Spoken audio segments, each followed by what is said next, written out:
Welcome to the You Need More Money podcast. I'm your host, Matt Manero, where I come to you every week from my studio in Dallas, Texas. Today, you're going to be the judge. When Hank Norman and I are done today, you will have a choice to build a massive personal brand and make more money or not. You see, my friend Hank Norman can't help himself.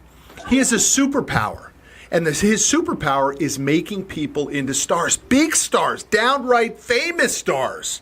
He's worked with some of the biggest in media and television for most of his career. He was behind the scenes, but not no more.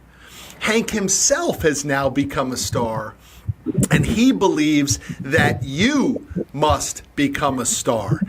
It is my pleasure to welcome my close friend, my brother from another mother who he now knows, Hank Norman. Hey, Matty. Dude, thanks for jumping on, man. I really wish you were in my studio because I would have you sign the booth. You see the booth in there? I do. I see. I'm jealous. Everybody gets to sign it. And it sucks that you. I'm in Little Italy, and I wish I was with you in Dallas. Oh, I wish you were signing my booth, man. We'd have a good time. But we'll save that for the next time you're in town.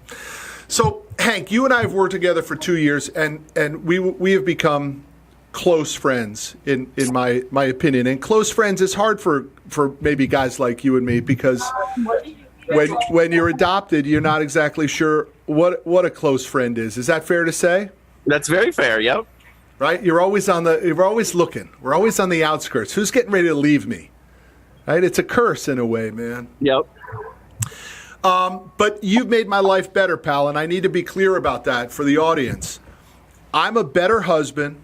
I'm a better father. I'm a better boss. I'm a better person because of you. And you told me the first day we met, you said, if you get this shit right, your life will be better. And you were right. But what did you mean when you said that to me? I did say that, didn't I? You did say that. I never forgot it. And you didn't believe me. I pushed back. Yeah. We didn't just push back. You had the natural reaction.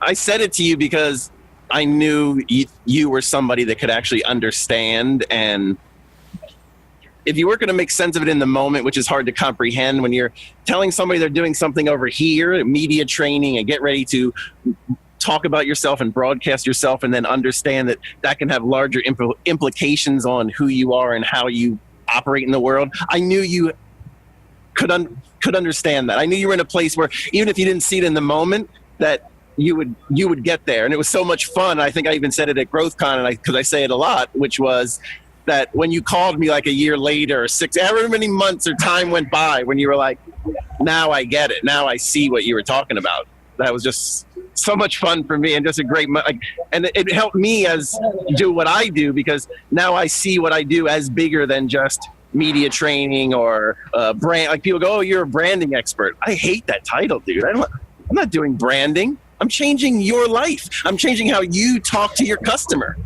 mean, I didn't get into this game. I didn't become a producer and a coach and run my own company in order to do this. This just happened, and you're an integral part of me finding those elements out. You helped me grow as a brand and as a business person, because I got to start to see things that were larger for all of us. Yeah, that's so cool. But what that means is the people who you've worked with, all the other big names that you've worked with, maybe they weren't on the same journey that I was on, man, right? And so you only saw one version of the journey, which was, well, how do we build them a big brand? How do we get them on CNN? How do we get them on Steve Harvey? How do we produce The View? And I was looking at it as, how do I fucking fix myself, man? Right? And that was a wild moment, because when you told me that, I was like, fuck you, man. I don't need to fix anything. And if I did need to fix it, I would have fixed it. And you were like, hold on, man. It's not quite. There's going to be a journey here, man. And it has been a magical journey for me, man. It has been awesome. But not without frustration, because you're under this hard opinion that everybody needs a big personal brand to make more money. And I'm not so sure that I still really believe that. I still struggle with that. So I was going to say, it's not something I believe. It's not like, oh, I believe you have to do yoga in order to be healthy. I don't believe something that I'm just telling you, this is how it is. Like, unless you're somebody who stands out in social media, everybody Googles you. Like, Google yourself. And if you're happy with those results, then don't do anything more. If you're not happy with what comes up, then you got fucking work to do. So if you're in business and you want people to know you and you want a job and you want an employer to be able to Google you, everyone Google somebody. If you want to get to know somebody, you Google them. If you're happy with your fucking Google results, then don't do any more work. But understand, we live in a world where Google rules. And when I meet you and I want to get to know who you are and what you're up to and you want to be in business with me, I'm going to Google you. So if you're happy with your fucking Google, then you're done. But no, if you aren't, you have work to do. You and I are on 1,000% the same page there, because if you don't want to Google yourself to see what you look like, your fucking customers are Googling you to see what your company looks like or who you are. Period. End of story. No one does business with somebody unless they type their name into Google first. So you're 1,000% right about that. I think where I hedge on, see, that's easy for me to get behind, Hank. It's the other piece that says that you need to be somewhat separate from your business. And I want you to clarify that, because it's the biggest challenge I've had. Your stance is not that you need to be separate from your business. It's all one and the same. Go there. Yeah, it's funny that you would even, I don't think you have that idea. I don't know that anybody thinks that they're separate from their business. How can you be separated from your business? I think what people are doing and what I'm changing in the paradigm shift that I'm involved in is people think of themselves second. They want Kleenex to be the brand. They want this logo they paid money for. They want to hide themselves behind branding. And all I'm saying is you come first. That's the only shift that's happening. Yeah, but people are struggling with that, though, because here's what it is. I fix air conditioning machines, and yet I'm on Facebook posting about motivation. And your stance is, what the fuck are you doing that for? Why don't you just show me you at the job site fixing the air conditioning machine, and if you have any talent and an excitement and a draw to the audience, it'll naturally happen. But I want both. I don't see anything wrong with motivation if you think there's a motivational angle or that's something that you like. I don't particularly like motivation. I don't give a shit about motivation. I just want actionable tips, and I want to lean on experts, and I want to turn to people in my life that have fucking information. But if that's your thing and you want to be in that space, then you got to give me both. How does air conditioner repair bleed into motivation? You got to sell me your story. Like, how do those two, or how are they related? I'm down. You are so down. You don't care what the guy does. Just fucking hit record, show me you being you, and let me see if it resonates with me or not. I love that. Because you're going to come to my house and repair my shit. I want to know you. Who am I letting into my home? Dude, why is it so hard then for me to constantly hit record? The same reason it's hard for me. I'm you. I don't like it. I don't like looking at myself. I don't like the sound of my voice. I don't like the quote unquote added work. It's not added work. Those are stories we make up to get out of from doing it because it feels like too much effort or more effort. It isn't. It doesn't have to be. Just but it do is. No, it is. It is. Because we have so much baggage that has to be unpacked. We're afraid we're going to look fat. We're afraid that we got nothing to say. We're afraid that there's going to be people who jump out at us and dislike it. So how do we get over those fears, buddy? By doing it. How'd you learn to ride a bike? Did you just get on and take off, or did it fall over a bunch of times? How does it make me more money? If I build a personal brand, how does it make me more money? Because a lot of the shit that I end up doing for my personal brand doesn't make me any money. I don't agree. I think you don't connect the dots, and Grant's doing the same thing. Everybody does the same thing. Because I'm in this business, I see this shit over and over and over again. Everyone goes, it's not worth the time and money. It's not worth the time and money. Yes, it is. You can't have more customers unless more people know you. So unless you're busy making a name for yourself in social media, in the space we all live now, there is no social media. It's not this external thing to you.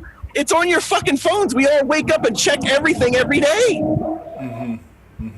It's a whole different world. One thing I can tell you is, of all the almost 1,000 videos that we got out there, some are great, some are stupid. There's not one client that comes into my office who doesn't say, I watched one of your videos before they came in to sign our contracts to do a new truck finance. There you go. Period, 100%. You just made my case for me. Yeah. I did make your case. The problem is, how the fuck do you figure out strategy, Hank? How do you know what you're supposed to say? Give me the process. Give me the top 3 things that somebody's got to do to be able to hit record and produce a meaningful fucking video. So now you're down to brass tacks, which is what we really need to talk about, which is this is the help everybody needs, because really is, how do you do this? So my first course, Star Power, was just how to put you and yourself out there. When I did Star Power 2, what the feedback I got, so I sold Star Power was just for GrowthCon, and I wanted to have some way of helping people and handing them this idea of how to put themselves out there. After GrowthCon, what I was hearing was exactly what you asked me. What is the details? Like, how do I do this, and how does it actually end up making me money? So Star Power 2 is the project I've put more time, effort, thought into than anything I've ever done in my life. I literally put so many, it's not only is it everything I've learned over the course of being in television as a producer, development executive, working with talent, making TV shows, executive producing shows, executive producing talent, working with talent. And then it's also the other piece, how to monetize. Where do you start? What do you start talking about? And then how do you make money from those things? Because it is a complicated thing, and I will answer your question about what the most important thing is. Star Power 2 was the first time I answered that question in great detail of there is a way of monetizing. There is a way of taking who you are and what you do and scaling that you can sell it and make money from that. And it all starts with what your expertise is and what your actionable tips are. How you go about helping another person. What are the things you actually walk somebody through in order to fix them in their life? What is the thing you're an expert at? Yeah, but it's not that easy, because I'm an expert at a lot of stuff. I'm an expert at sales. I'm an expert at leadership. I'm an expert at my business. And it's very hard for me to unpack that. So you and I have talked about this. How does the expert unpack the expertise? So here's the thing. You just said, I'm this, and this. The first thing I get you to do, the first thing I get anyone to do, the first thing I get everyone to do is pick the one thing they want to be known for. That is the biggest problem. Picking, and I call it Sophie's choice, because everyone has the reaction, that language of I'm good at this and this and this, and they want to be known for, and they want to do all these things. They don't want to pick one thing out of fear. No, that's awesome. Yeah. Not fear because they're not good at it. Fear because when you pick, now you have to stand up around that idea and tell everyone, tell the world, this is the thing I want to be known for. And staking that claim, everyone perishes. They shrink. Dude, I struggle with it every day. We've been working together for 2 years. I struggle with it every freaking day. What does the audience get when they turn me on? What do they get? Right? It's so crazy how difficult it is to come up with that. So give me the tip. How does the guy come up with it? How does he figure out what is the one thing? This is why I wanted to do your podcast, because I have the answer for you. Yeah! I'm gonna make you pick, and we've already kind of picked. I have the whole idea, and I want to hand it to you, and it makes you the expert in this vertical, and now you have to execute on it. I have the idea for your show, for something you should shoot and put into social media to prove to the world who you are and what you stand for. Oh, bring it, baby. So you know how Grant, I didn't get the idea from Grant, but when I saw Grant doing it, it made me think of you again, and it brought some idea we had talked back to life. So Grant's giving away $1 million, right? He gets on. He's like, people think I'm coming up with a gimmick to buy followers. He's like, hell yeah. Your expertise is helping, not just in transportation, but it can be in transportation. It doesn't have to be, by the way, but let's say truckers. Let's make it as niche as possible. You're going to have a show where you loan money just like you do. You're going to seed money in businesses, and you're going to help grow and turn those businesses around. You're going to loan them money, and here's the thing for TV. You get to determine whether maybe they don't really qualify. Maybe in the real world, that's not somebody you would give money to. Like as a lending company, obviously, you're not going to give somebody who doesn't have great credit money. For this show, because I want your expertise and I want to see you turn a company, a business, and human beings around. What's fucked up about them? What's fucked up about their company? You're going to start a TV show where you're lending people money, And we're following that journey, how you're fucking saving people's businesses and you're saving people's lives because Matt Manero is dropping $10, $20, $30,000 on them and looking for his return and managing them in the business. That's the show that differentiates you. I get to see you doing you. I get to see putting money where your mouth is. I get to see this guy who does this on a big level. Everyone knows already you're super successful in the lending business, in transportation. Now I want to see the details of the things you've learned as an individual, as someone who came up inside the system as a businessman. Now I get to see the details because you're going to be reaching out and helping other people, dude. It's fucking would be insane. I'll do that show.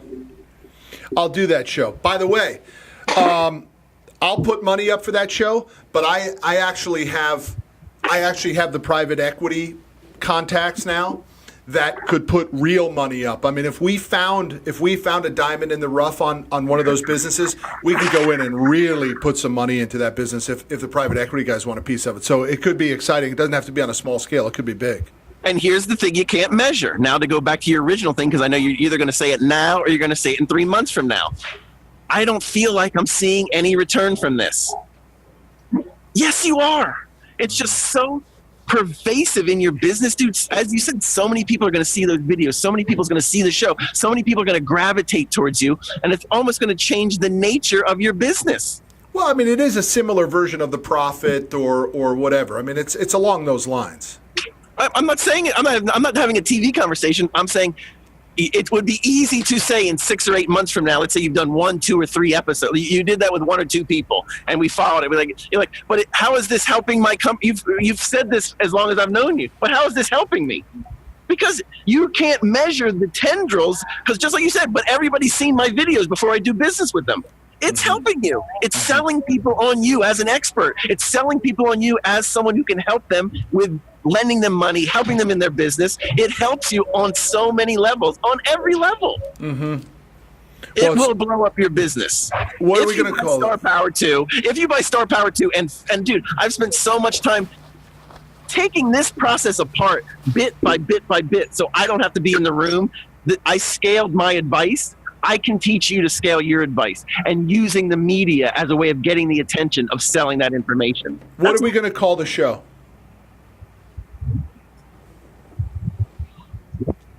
Well,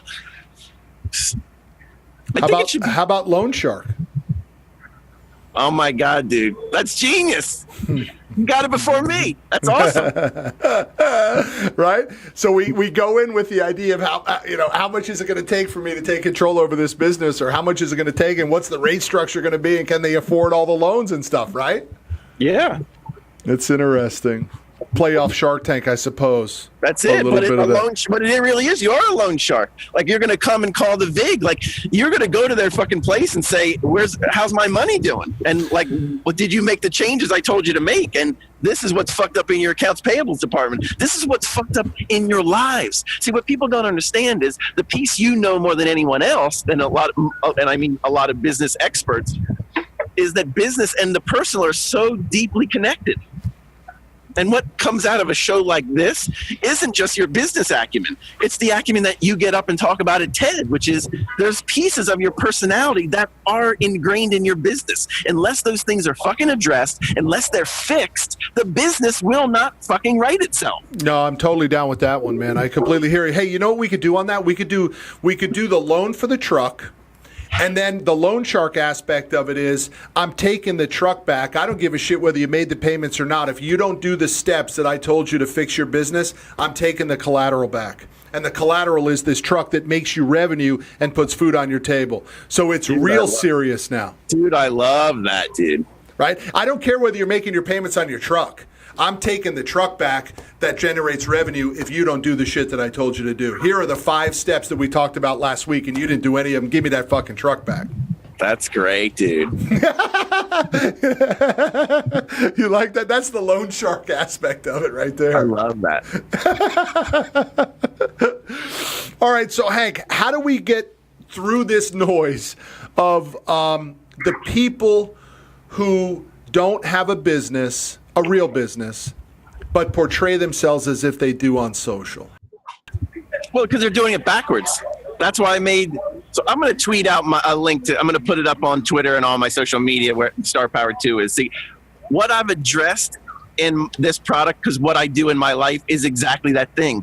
Everybody has the sequence out of order. It's not about your fucking book, dude. This is why I've been encouraging you to do the same thing. This is the piece of it. When you get granular about who you are as an expert, it's me getting to see you working and helping someone one-on-one. That expertise, whatever it is that you do one-on-one, when you start doing that and capturing that process on film, taking notes, whatever it is, so you understand exactly how you hand information to other people, that information, your expertise, that's not just scalable, that's your social media play. That's what you're up to. That's how you're making an impact in the world. That's the story you're selling to the world about how you're helping.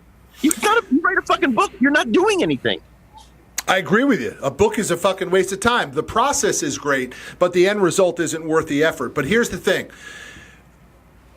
I don't want to hit record when I'm having a conversation with my kid because I think it dilutes the moment, the being present with my kid when I'm recording the kid. The kid doesn't think I'm there. They think I'm making a video. How do you overcome that?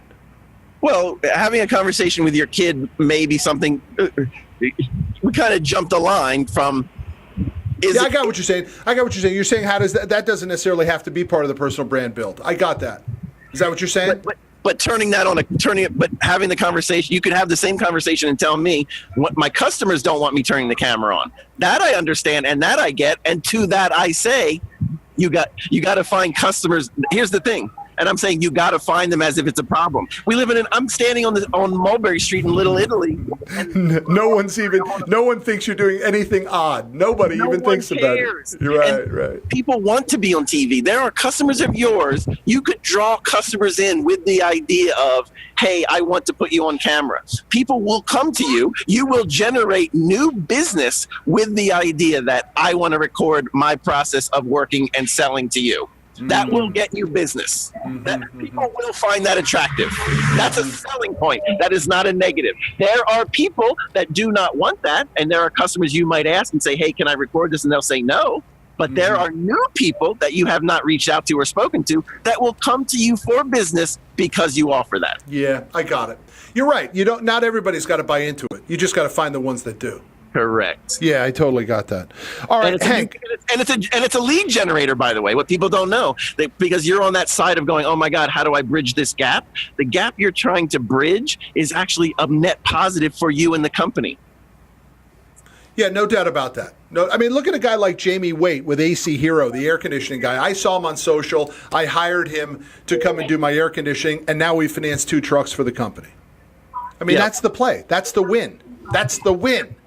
How big is seeing the big picture, though, Hank? Because it's a big challenge of mine, right? I don't always see the big picture in personal branding and social. How important is it? Well, I hear you, and I don't consider it. I don't think you have to literally be able to say, I see. Like, there is a big picture, and I help people plan that because that's part of the planning of where you're going. But on a day-to-day basis, if you build these things in, like me talking to you, like I'm in the middle of another meeting right now. I stepped out to take this thing. I don't see it as something I have to do or this added layer. I build it into my day. Like, following Grant is the perfect model. He's not doing something to record. He's doing things and recording it. Yeah, but Hank, people don't think their lives are as interesting as Grant Cardone on his jet and shooting machine guns out of helicopters and stuff. It may not be. And I don't always need interesting things because from most experts, what I need is proof of your expertise. I need to see you do it. The thing that nobody's doing, dude. This is what I bend people's arms, twist people's arms to get them to do is you're busy motivating me and selling me all your ideas. Let me see you doing the thing you claim to fucking do. Dude, it's the greatest quote I've heard from you. Actually, the first greatest quote was the one you told me, if you get this shit right, it'll fix your life. You were right. The second quote is, let me see you doing what you do. No one does that for some reason. I worked with a doctor who shall go unnamed for years, and he kept telling me how he was changing some patients' lives, and I understand patient confidentiality. I'm like, well, book it. I mean, I book EP reality shows. Like, we can find the people for the television. How can you sit there and walk into meetings and say, you won't believe the transformation I get from my patients and people I work with? You're right. I don't believe you. You have to show me. This is the show me era. Everything's being streamed. Either you're fucking recording it and showing it, or it doesn't exist. If you can't show you online doing the thing you claim to do, you're not real. You're not credible. It's such a huge chasm that people got to jump over, man. Your stance, by the way, here's the other thing too, Hank, that you told me, and it's so true. Everybody thinks that just because you hit record and you've recorded it, that you have to produce it, you got to push it out. You don't. You can be selective on what you record. Just grab the content, put it in the can, and then figure out what you want to do with it. But if you never grab it, we have thousands of unbelievable meetings that did not get recorded in this office that would have done exactly what you and I are talking about. And I knew they should have been recorded, but I didn't have the balls to say, video guys, Preston and Z, hit record. I didn't have the balls to say to the employee, this gets recorded unless you opt out. Remember when I put the flyers out and I said, if you don't opt out, you've opted in. I didn't do it. Yep. And there are thousands of clips that were magical that I never fucking recorded. Yeah. It's a big fear base, bro. I mean, it's not an easy thing for a lot of people to do. It really isn't. But Star Power 2 is what helps them figure all that shit out, right? So tell me more about this Star Power 2. I didn't even know about Star Power 2. I thought it was Star Power. I didn't know it was Star Power 2. Yeah, I made a new one that I just launched literally a month ago that is the blueprint for scaling your entire business and using the media to blow it up. It's how to scale your expertise. It's how to take what you know and make it so you don't have to show up in the room anymore. You can sell your expertise to people without you being there. I don't understand. Tell me what it is. It teaches me how to be a personality, or it teaches me how to create a product with Both. me. Oh. Because when I get to see you doing you, so I finally get video, I'm now instructing you to make videos where I see you doing the things you claim to be an expert at. Not only is that you learning and becoming objective to your techniques, your expertise, your process, which everyone needs, but it's also your social media play. Yeah, right. We're killing two birds with one stone. Yeah, totally. Yeah. I love that. And what is it? Starpower2.com? How does somebody get to it? I'm going to post it on my Twitter and social, but yeah, it's literally just go to hanknorman.com. And it's right at the top of the page there. Yeah. So what do you do from a coaching standpoint? How do you get involved? How does the person get to you personally, not just being on a video to get to you in Star Power 2? Is there live coaching as part of that? You do it once a month? No. So the very meta interesting aspect of Star Power 2 is, even though I work at I think I work at a self-help company because I understand the power of how I'm affecting people's lives. And I help people do these things for a living. I did this all on my own. I took my process, I came up with a process, and I decided to create my course with my own process, the one I'm handing to you, of how to scale. I recorded myself. I texted people advice so I wasn't in the room with them. I practiced, because here's the jump I help people make that I don't think anybody else in the world can actually do. When an expert's standing in front of you, they're helping you because they're in the same space as you, and they're able to fill in gaps you can't fill in for yourself. I've come up with a way of helping people see themselves working with people so that they can then also hand that information to trick people into doing things that they would normally coerce them to do. I don't know what the fuck you just said. You need to spell that out. I don't even know what you just said. I work with experts for a living, so the biggest problem I have working with experts is a lot of experts just sit down with somebody and they coach them, or they work with them, or they say, here's all you need to do. They don't take into account what it's like to be someone that has no idea what you're talking about. So if you want to coach somebody, you have to be able to approach your coaching from an objective point of view. I have the way of handing that to you. I've developed a technique that gets you objective to your process so you can hand it and sell it to other people. Oh, and now I get it. They can buy your technique because now you've looked at it objectively and said, no, here's the step-by-step process of how you do what I would, if you could pay, because anybody can reach out to me and hire me one-on-one. You pay me enough money, I'll fucking work with you.